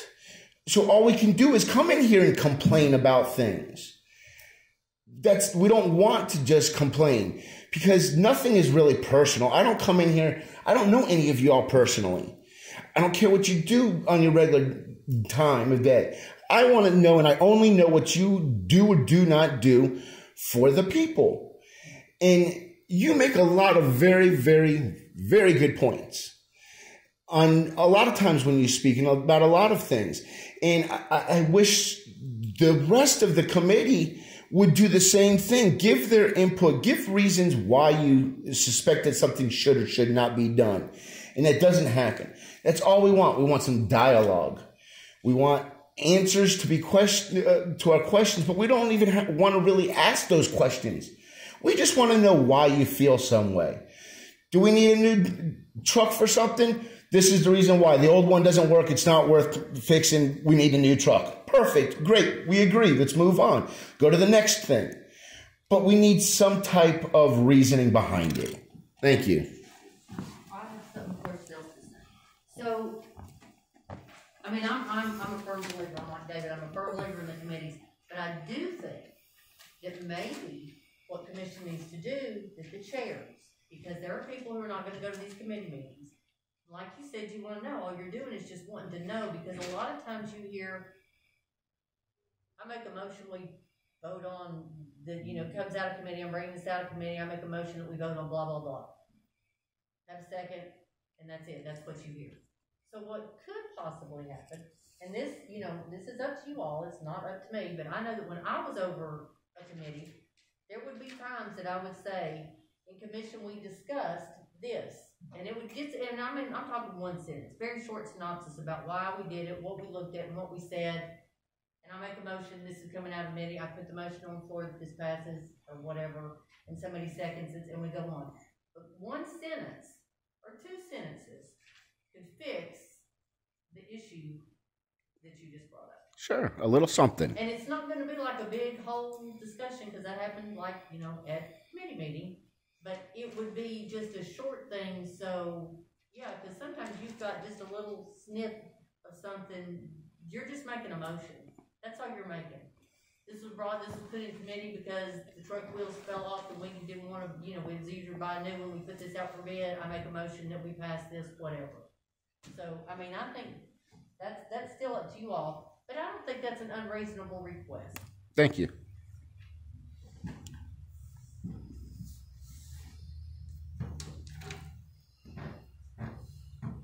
Hello.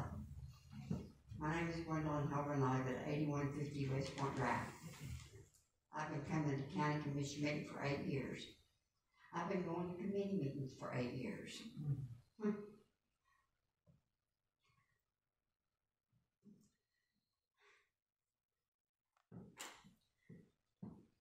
I had to move out of my community because I couldn't get anything done.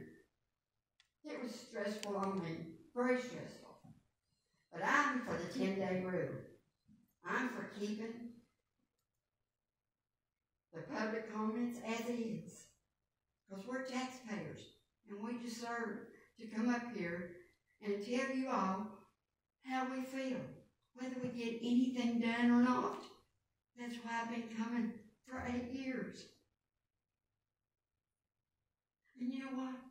I'm going to keep coming till I die because I believe in what I believe in. True justice for everybody. And I'm a taxpayer. I just want things to stay the way they are. There's nothing wrong with the way things are. Like Miss Elizabeth said, if it's not broken, don't fix it. Leave it alone. You're not going to get rid of me until I'm dead. I'm sorry. Because, you see, I've not liked a lot of things that's gone on. Not just me, but the Father that sits above.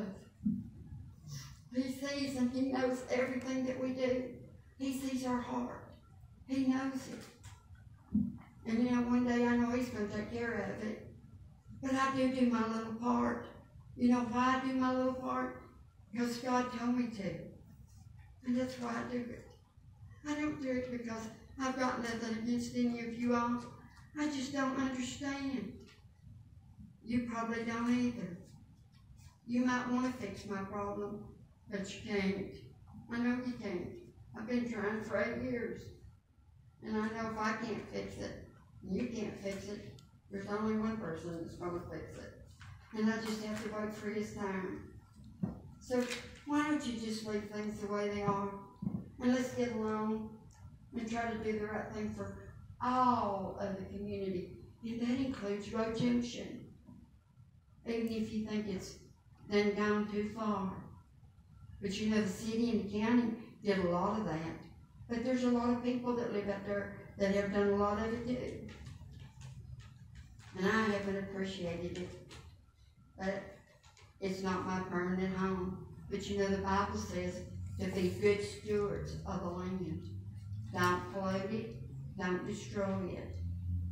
Only God's supposed to do that, not us. Thank you, Ms. Holden. Anyone else like to address the committee?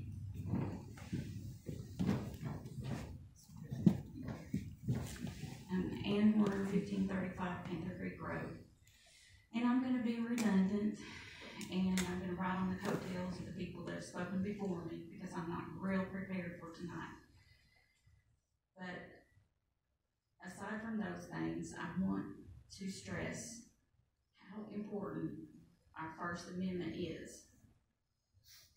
It is a sacred right. It is a God-given right.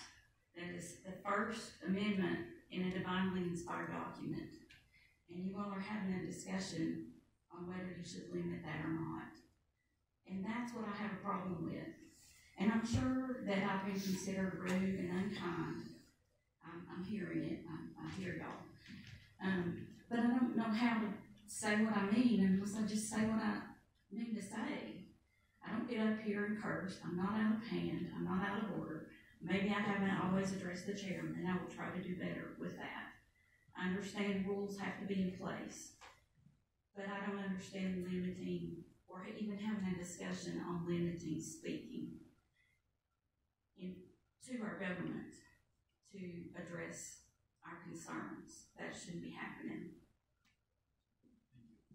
I think the thing that concerns me is if you want, I think you should be able to speak. I mean, we all know that I'm mouthy, so I definitely think you should be able to speak. But I think if you have an issue, a true issue, and you really want that issue taken care of, you need to contact your commissioner, or you need, or you need to contact your chairman, or you need to bring that in and say, I want this placed in a committee. I mean, that's what, if you want to get it done, that's how you get it done. It doesn't make it right. You don't have to love it. And I'm not saying not come up here and speak. Come up here and speak. But if it's something that you truly feel passionate about and you want them to look at it, you're going to have to get it in that committee. Gwen knows. She's been here Yes, I do. 8 years. I mean, you got to get it in committee. And I'm not giving up. I mean, it's probably not my turn to speak, so that's your turn. Ms. Ms. Brothers. So, I mean, this might be a question that you guys might not be able to solve at all, but what happens when the commissioner won't talk to us? Like, who do we go to then? And I think that's what Nancy was trying to voice. If you don't get the feedback from the commissioner, then go to the chairman and then ask them to present it back to committee. And if you don't get it from the chairman, then you come up here and you request it, in that microphone right there, then you request it to be put in committee. Because at the end of the day, I may not like you, you may not like me, but if I'm a commissioner, I work for you. Anyone else wishing to address the committee?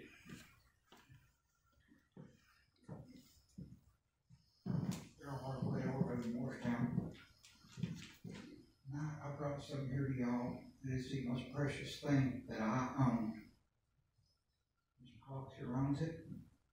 Linda, Tom, Ann, Wynn, we all own it.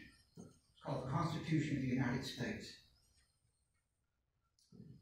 All of you own it. When you step on their side of this aisle, you step on that side of that rail, you're no longer, you don't own this, you have no rights. You're the government then. All the rights belong to the people. You have none. You're commissioners. You're acting as a commissioner. You're acting as a citizen. You have the full. But none when you're a commissioner. I want to read to you something. It's hardly too strong to say that the Constitution was made to guard the people against the dangers of good intentions. There are men in all ages who mean to govern well, that they mean to govern. They promise to be kind masters, but they mean to be masters.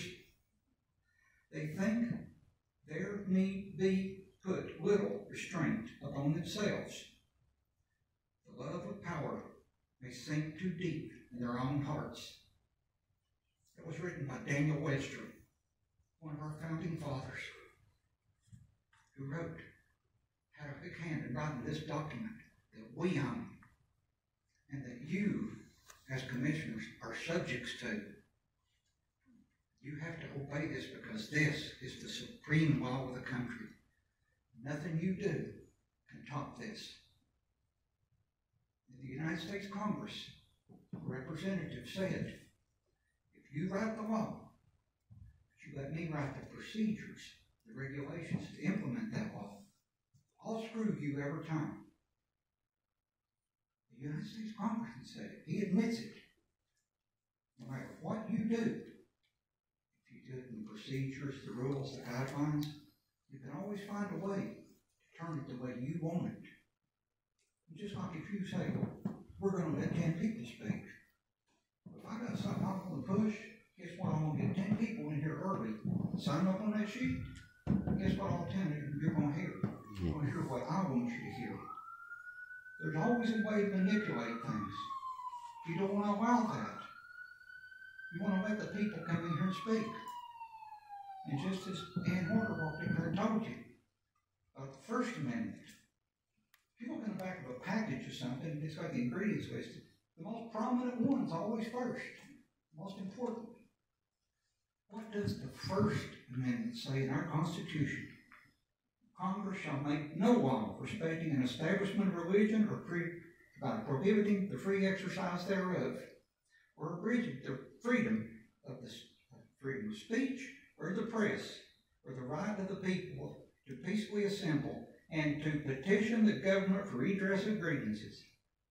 Nowhere in there do I see where it says, as long as you don't say the same thing as the person before you, as long as you keep it to this many minutes, there's no restriction on it. Antonio Scalia, Supreme Court Justice.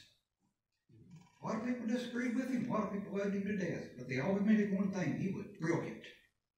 And he truly said, this is not a living thing. This is a legal document. It says what it says, and it doesn't say what it doesn't say.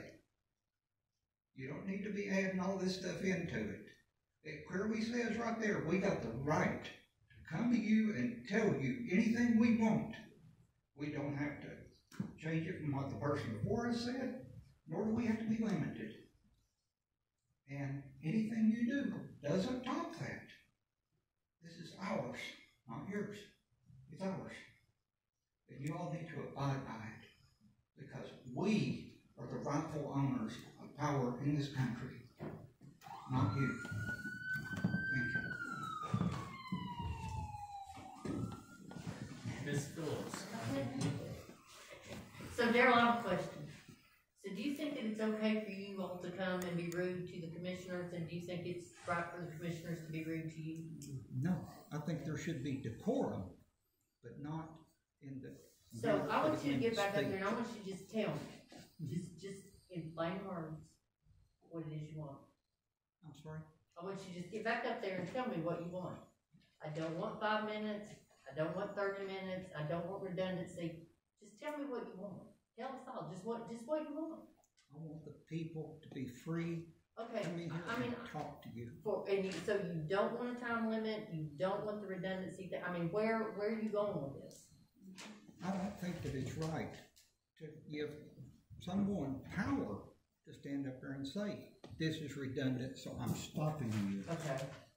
I don't think that nobody should have that power over the people. Well, just over anybody.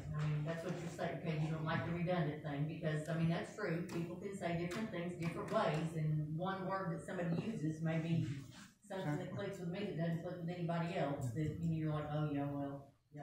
Anytime that we're going to decide on anything, it should always be decided more in favor of this than anything. Yeah, I'm not saying that. I'm just saying I just sometimes just need you to just say, this is what I really want, this is what I don't want, Yeah. It just... Yeah, like you say, if you want to limit someone to 3 minutes, I can understand that there is a time that just the filibusters in the Senate pulls, so they just ramble on and on trying to drag something out. There's sense to all things, but if you give a person, a chairman, senator, a power to say, well, this is redundant, or your time is up, well, then you say, well, okay, well, the chairman, they can also say, well, we're going to give this person more time. But from what we've seen out of this commission, if they don't like what you're saying, it's not going to go. Yeah, but we're just trying to make the rules now. So let's all just, this is probably a lot of stuff that they didn't have the luxury of having the knowledge that I had when I came on. It was huge. I'm just going to be honest with you. So, and I'm not saying that the seasoned commissioners didn't know anything. I'm just saying there was a lot of people that knew a lot of stuff that had been here for a lot of years. And I don't think anybody here wants you not to be able to speak. But you are smart. You know what people can be like. There comes a time when you're like, I just need you to say something and not just get up to say something to be on TV. And we've run into that before. That's just what's happened before. And I think that's more of what, I don't think anybody, when there's something that you really want, something you want to talk about, I can't imagine any one of these commissioners not wanting to listen. Now, as long as you're not disrespectful, because like I said, you get disrespectful, and I think then the whole thing shuts down. And I think when you come up the same, not you, I don't mean you, when a person comes up and they just constantly hammer on something they've hammered on again and again and again, I know when I watch your videos and I see that, I'm done. I'm zoned out because I'm just a citizen. But, I'm fairly intelligent, I think. When you tell me something, that something's happened, I pay attention and I listen to it. You don't have to tell me 15 times. So I think that to be positive and move forward, I think it'd be very nice.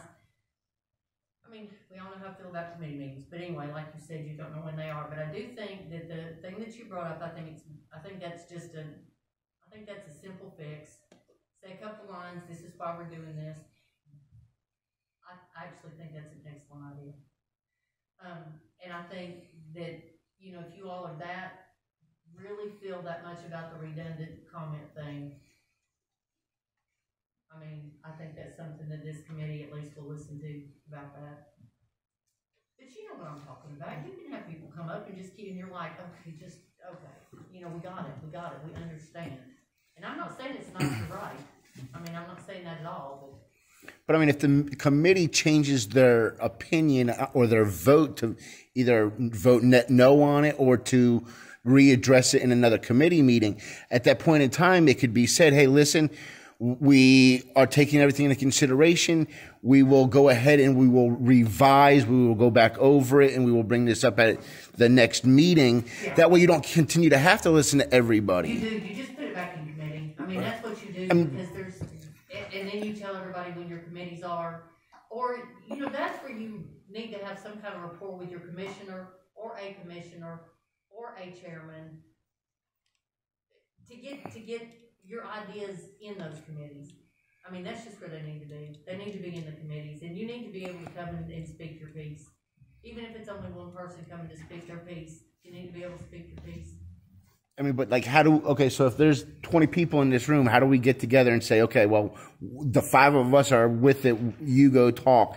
I mean, we don't get, I don't mean that. I mean, like, I do think everybody needs to speak their piece, but I mean, you've been to meetings before. I know, you too. I know you're a businessman, and I'm assuming you work for I'm just a guy with a camera. Okay, well, you're just a guy with a camera, but if you got mobbed, you know, sometimes it's easier. I don't think anybody doesn't want anybody to speak. I'd like to say that first of all, or I don't. I think you should be able to speak. But I do think that some things, like you said, need to be put back in committee. When you have that much passion about something, it needs to go back to committee. Now, having said that, that doesn't mean it's not going to come out just exactly the way it came out the first time. But it will give you an opportunity to know that people are upset, and to know that you as a citizen, me as a citizen, you all as a citizen, can come to those committee meetings. You know, and it's, nobody wants to be berated all the time. You know, these guys are doing, they're doing the best, they're doing what they think is right. They don't sit up here and think, I wonder how I can screw you today. You know, they're actually doing what they feel is right. And I think that somehow we've all got sideways. I want to know what you think. I mean, I think that's a great idea you had. I would have never thought about it because I would have been in committee and I would have known what was going on. And sometimes I think you forget that. You know, you forget that you sat through the committee meetings, and I mean, you forget that. Being in y'all's position is not easy because you do have to listen to the negative things. I mean, I get negative comments and I get threats, but I still show up with the camera. Why? Because I have to show people what is going on. I can't listen to the negative people if I got a bunch of more people that really want to hear and they want that education. I gotta put my focus on what needs to be done and not take everything personal, because people just want to talk. Some people can't get up here and do what I do, so they're jealous. Some people don't want change, so they're jealous. People think different things, but I can't take this stuff personally. Otherwise, nobody would do what they do. You just have to get up and you have to put your problems personally behind you and just take up what's in front of you and focus on that. So nobody's here saying that you guys have an easy job or you all should listen to every negative thing, but you all are the faces for that. And we can't just write a letter to somebody because we don't get the same focus, right? And, you know, I would love to still an ability to meet up with people and talk to them. There's no time for that. You all have lives. Yeah. And we understand that you all have lives. You all have other things to do, other priorities.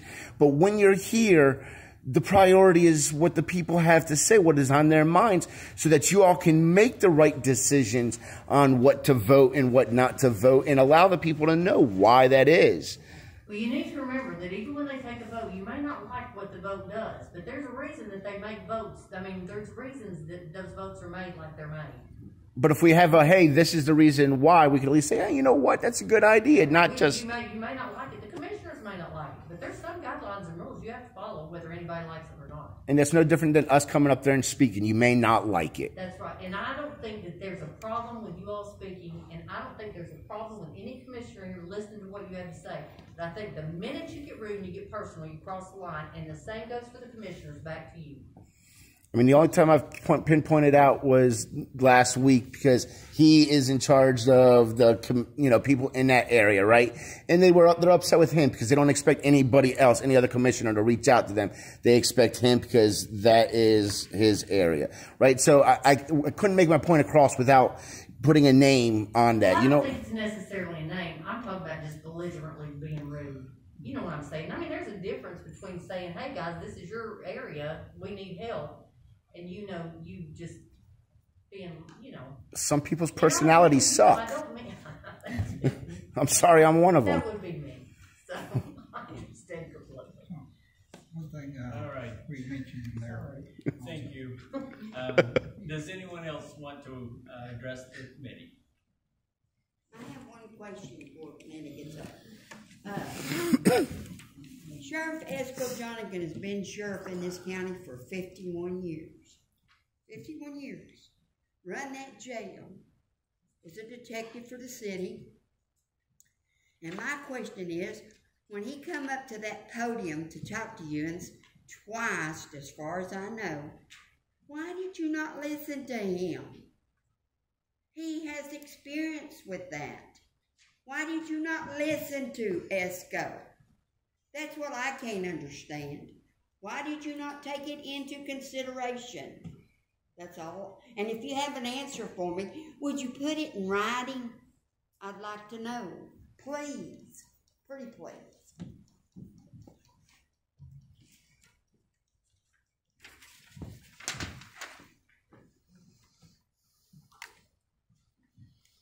My name is Linda Noe, 2343 Joe Stevens Road. I will be redundant because Ms. Brotherton very capably addressed every issue. The 10-day rule, that is a no-brainer. Now, I heard a question about what if the holiday is on Monday? I have no problem with a 9-day, but there's no reason to cut it back to 8 or 7 or anything less than that. That committee occurs on Tuesday, then you have 9 days at least to review that contract. Do you have a preferred length of total time for public comments? No, I do not. I have sat on that side. I have listened to comments that perhaps I didn't agree with, perhaps I didn't appreciate. Perhaps I thought it was rude. That may have seemed that way to me. But I sat there and I looked that person in the eye and I listened. I gave them respect. And yes, that's a two-way street. Do you wish to have 1 or 2 public comment sections? There's no reason to change what you have. It's like the city. It has worked. So why are we even contemplating changing that? You have very little time, particularly when it's a packed agenda, to address the agenda items during that first public comment opportunity. So even with 3 minutes or 5 minutes upon request, it's difficult if there are 2 or 3 different items on that particular agenda. So yes, 2 public comment sections, no limit on time. Now, I'm sure that's going to, oh my gosh, you're talking about no limit on time?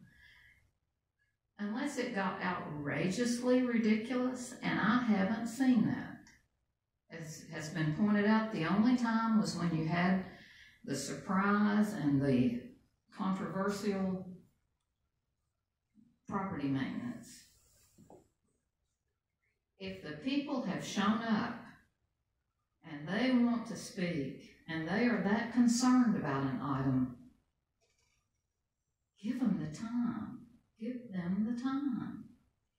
You mentioned, Nancy did, about how, it's very difficult for some people to get up and speak. Those people came, they gave their time, they got up here in a very unfamiliar environment. Let the people speak. Do you want to have citizens sign up to speak? No. Because as Darryl mentioned, and as virtually anyone knows, that the minute I saw that, I thought, okay, I'll be there at 4 o'clock. Again, if you're not limiting the time, then that becomes a non-issue, the sign up anyway. You talked about people not knowing about meetings. I don't know if you recall, Nancy, but we had it put in the community calendar on the second page of the Tribune, where it lists various meetings for the week. Now, the Tribune doesn't do that anymore, but I think they would do it. I hope they would, Mr. Hightower, upon request. And list those, because people, you publish your committee or meetings in December or whatever. You get to May and nobody knows what's the second Monday and what time is it. And then when's the Thursday after the third Monday or 10 days after the second Monday. I mean, we have a pretty weird schedule to begin with, but put it in the community calendar as a reminder. Ask the radio stations to do it as a public service announcement. The cable. Pardon? Cable. Yeah. How do we handle redundant comments? Respectfully, patiently, we listen.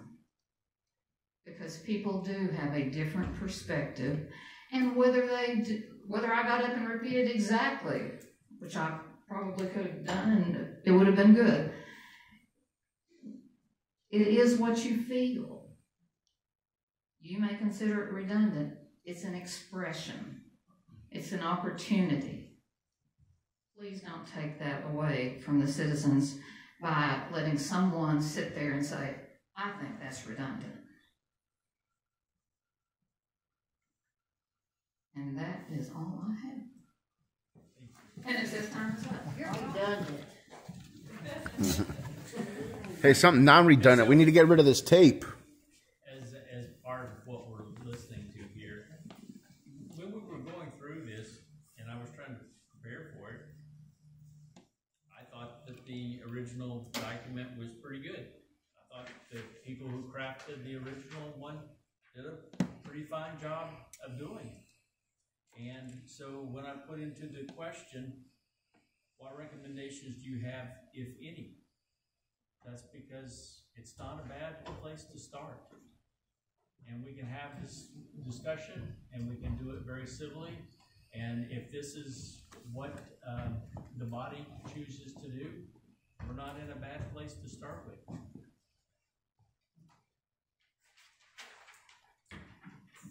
All right, so the next meeting is going to be March the 25th, and this is going to be on the topic of discussion of local rules and procedures to go along with the Roberts rules and whether or not we elect to have that as our guide. That is all we have, and thank you for your time. Meeting adjourned.